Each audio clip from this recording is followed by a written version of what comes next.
Dengan memasak, wanita ini menemukan ketenangan dan kerinduan yang selama ini menyiksa dirinya dan kehidupannya. Setelah bertahun-tahun di ibu kota, wanita bernama Hyun akhirnya pulang ke kampung halamannya di musim dingin. Tidak ada siapapun di rumahnya. Ibu Hyun sudah lama pergi meninggalkannya tanpa alasan yang jelas. Namun tiba-tiba perut Hyun keroncongan. Di rumah itu ia hanya menemukan beberapa bahan tersisa yang tidak banyak. Hyun memutuskan mencoba mencari sisa-sisa bahan yang ada di kebunnya, walau musim dingin membuat beberapa tanaman tak layak dikonsumsi. Namun dengan bahan-bahan sederhana tersebut, Hyun membuat sebuah sup pedas yang cocok untuk musim dingin. Esoknya entah kenapa Hyun sangat ingin makan sup dari adonan tepung, maka ia akan membuatnya sendiri. Sembari menunggu adonan mengembang, Hyun memutuskan membersihkan salju di jalanan depan rumahnya. Hyun pulang sebenarnya tidak ingin bertemu siapapun, namun saat itu ada sebuah mobil lewat dan berhenti di depannya. Seorang pria tersenyum kepadanya. Awalnya Hyun tidak mengingatnya, namun pria itu segera pergi. Hyun kemudian melanjutkan masakannya di mana ia sedang memasukkan adonan tepung itu ke dalam sup berwarna merah. Untuk teman makannya, Hyun membuat kol yang dilumuri tepung dan kemudian digoreng. Akhirnya makanan Hyun pun jadi dan tampak sangat lezat. Karena kembali ke desa, Hyun harus memotong kayu sendiri untuk perapian di rumahnya. Tak lama seorang perempuan datang menggunakan motor. Perempuan ini bernama Unsok. Ia adalah sahabat dekat Hyun saat di sekolah dan begitu senang akhirnya melihat Hyun kembali. Ketika mereka ngeteh di rumah Hyun, Unsuk mendapat ide untuk mengajak satu lagi teman mereka yakni Jiha. Jiha seharusnya bekerja di kota sama seperti Hyun. Hyun sendiri bekerja paruh waktu di kota sambil belajar ujian PNS menjadi guru. Ditambah ia iri karena kekasihnya lulus ujian sedangkan dirinya tidak. Esoknya Hyun yang baru saja bangun dikejutkan kedatangan ibu tua yang adalah bibinya. Bibinya marah karena Hyun tak mengabarinya kalau dirinya pulang, namun tetap memaksa mengajak Hyun untuk sarapan di rumahnya. Walau awalnya Hyun tidak mau, tapi ketika sampai di sana, Hyun makan dengan lahap karena makanan yang dibuat bibinya begitu enak. Lalu saat Hyun akhirnya pulang, ia bertemu dengan Jeha yang membawa seekor anjing.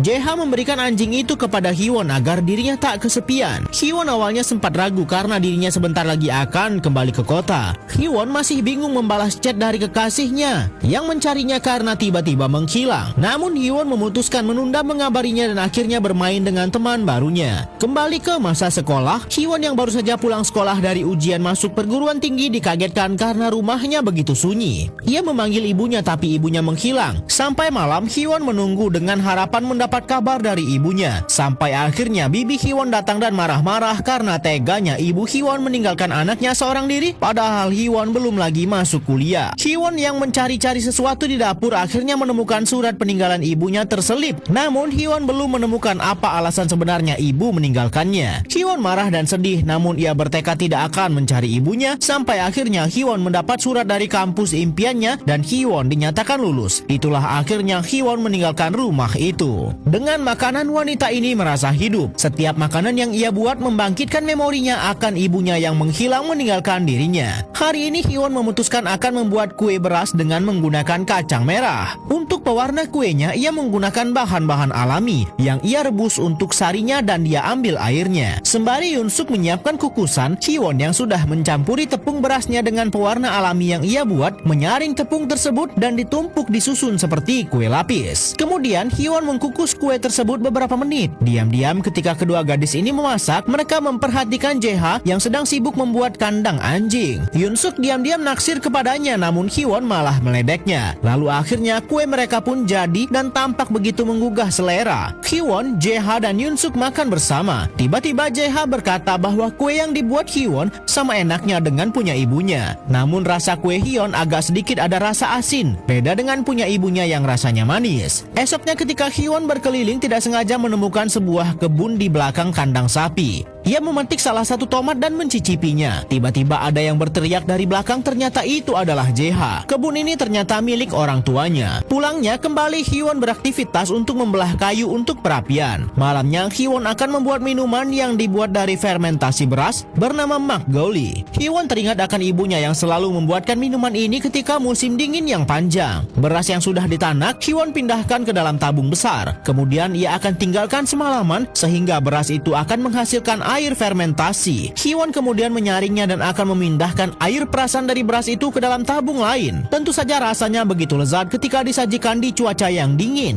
Hyewon tidak sendirian, ia bersama dengan Jae-ha yang ke rumahnya. Tak lama temannya yang lain yaitu Yoon-suk juga datang menyusul mereka. Tidak terasa waktu berlalu begitu cepat sampai akhirnya Hyewon sudah kembali sampai musim semi tiba. Ia memetik beberapa daun untuk makanannya hari ini. Kemudian Hyewon juga menanam beberapa kentang karena kentang akan tumbuh subur di musim semi. Hyewon kemudian mengambil beberapa tanaman di musim semi kemudian akan dikeringkan dan disimpan untuk musim gugur nanti. Hari ini Hyewon akan memasak spaghetti yang ia campur sayuran. Untuk topping akhirnya ia menaburkan beberapa bunga musim semi yang bisa dimakan. Hyewon makan dengan lahap masakannya itu. Ada beberapa hal yang membuat Hyewon kesulitan tinggal di desa. Pertama, ibu-ibu di desa terbiasa terlalu mencampuri urusan orang. Kemudian untuk mendapatkan kebutuhan sehari-hari, kadang toko terdekat tutup karena pemilik toko juga sambil berkebun. Namun yang lebih membuat Hyewon tidak senang adalah ketika memasak. Memori tentang ibunya selalu muncul di kepalanya. Ketika Hyewon sedang mencari kol, ia teringat dulu ibunya membuat pancake dari kol yang digoreng. Ia juga menambahkan telur untuk dicampur bersama pancake tersebut. Terakhir, pancake diolesi saus khusus dan mayones. Tapi karena Hyewon tidak mau meniru masakan ibunya, Hyewon memutuskan akan membuat makanan lain. Ia mencampur telur yang sudah dihancurkan dan dicampur mayones. Kemudian ia sajikan bersama roti. Tiba-tiba Hyewon kedatangan tukang pos yang mengirim surat kepadanya. Ternyata itu adalah dari ibunya. Hyewon menceritakan hal itu kepada Jae-ha. Ia marah sekali ibunya yang tiba-tiba menghilang, malah mengirim resep roti kentang kesukaannya. Bagaimana bisa setelah tiba-tiba menghilang dan kini hanya mengirim resep roti kentang? Hyewon kemudian mendapatkan ide untuk memasak makanan unik, terbuat dari bunga yang ia campuri dengan tepung kemudian ia goreng. Ia juga menggoreng daun hijau bersama tepung. Awalnya wanita ini hanya ingin pulang kampung beberapa hari saja. Namun sepertinya suasana yang tenang membuatnya malah bertahan sampai musim panas akhirnya tiba. Kali ini Hyewon membuat sebuah hidangan timun yang sudah diserut, dicampur susu dingin dan disajikan bersamaan. Hidangan menyegarkan yang sangat cocok dipadukan dengan cuaca yang benar-benar panas. Ia memutuskan mampir ke tempat kerja sahabatnya yaitu Yoon-suk untuk ngadem sebentar. Ketika pulang, keduanya mampir ke rumah Hyewon dan Yoon-suk menceritakan keluh kesahnya bekerja di tempat ini. Yoon-suk ingin sekali pergi ke kota untuk berkembang. Namun Hyewon memberi reaksi yang biasa saja atas kegundahan Yoon-suk dan hal itu membuat Yoon-suk akhirnya marah. Hyewon bercerita kepada temannya yang lain yaitu Jae-ha. Menurut Jae-ha, Hyewon memiliki kepribadian yang masa bodoh sehingga hal itu membuat beberapa orang agak menyebalkan. Karena tak ingin berlama-lama marahan dengan sahabatnya, Hyewon memutuskan untuk mengirimkan makanan kepada temannya tadi. Kali ini Hyewon membuatkan cemilan manis bernama krim bule. Resep ini ia dapatkan dulu ketika ibunya masih ada. Setelah mengalami banyak hal bersama teman-temannya, akhirnya Hyewon bertahan di desa ini sampai musim gugur tiba. Satu persatu teman-temannya itu mengundurkan diri dari pekerjaan mereka yang melelahkan, ditambah perlakuan atasan mereka yang kadang semena-mena. Hari itu Hyewon bersama Yoon-suk sedang duduk berdua. Yoon-suk yang naksir Jae-ha mengajak Hyewon untuk bersaing mendapatkan Jae-ha secara sehat. Namun tiba-tiba mereka dikagetkan sosok Jae-ha yang datang membawa seorang wanita. Wanita itu ternyata dulunya adalah mantan Jae-ha dan kini wanita itu mengunjungi Jae-ha di desa mereka. Jadinya mereka berdua malu sekali karena ternyata Jae-ha tidak akan memilih di antara keduanya. Untuk menemani patah hati mereka, Yoon-suk mendapat ide untuk membuat topoki pedas ala dirinya sendiri. Yoon-suk memasukkan beberapa cabai begitu banyak karena ia sangat ingin memakan makanan pedas. Jadilah menu makanan kali ini.